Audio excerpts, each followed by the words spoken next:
Hello everyone, this is Paul Bertorelli reporting for AVweb. You're watching our continuing series of video cockpit tours. I'm standing in front of the world's only flying B-24J with Jim Harley of the Collings Foundation.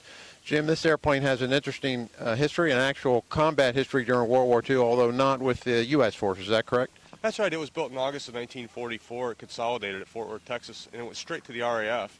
And it served with the RAF in India as an anti-sub-patrol airplane. It went on after the war with the Indian Air Force and actually used it into the 60s as a maritime patrol bomber. And the Collings Foundation acquired it when? In about the mid-'80s, it was acquired from Doug Arnold, a collector from England, and it was brought to the United States and restored over a period of about 4 years and first flew in 1989. Okay, let's take a look in the cockpit. All right, let's go. This is how the crew would have got in.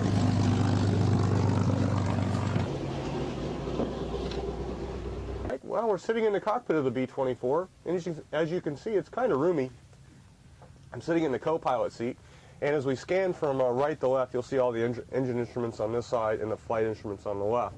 It's very pilot and co-pilot dependent. Each one had a job, and they were job specific. You either flew the airplane or you monitored the gauges.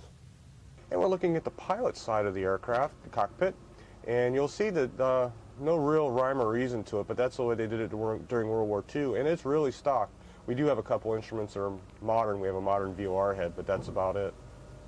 And as you look at the co-pilot side of the aircraft, the instrument panel, you'll notice like most World War II aircraft, the engine instruments are grouped together. You have the fuel pressures, the oil temperatures, and it's the lifeblood of the airplane, so you really want to make sure all these instruments are in the green or the pressures are right.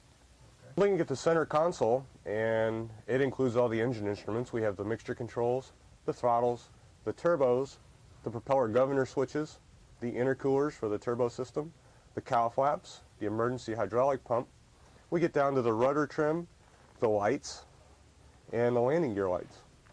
On the lower part of the quadrant, we have the Aileron Trim tab, big old wheel here for adjusting the aileron trim tabs, the landing gear handle, which looks like a wheel, and the flap handle, which looks like a flap. It takes a lot of oomph to get these things going. They're big hydraulic pumps.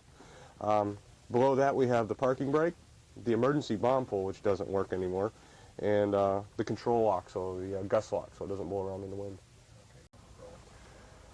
In the middle of the instrument panel, you'll see this archaic looking thing. It's actually one of the first autopilots installed on an aircraft, and of course we don't use it anymore.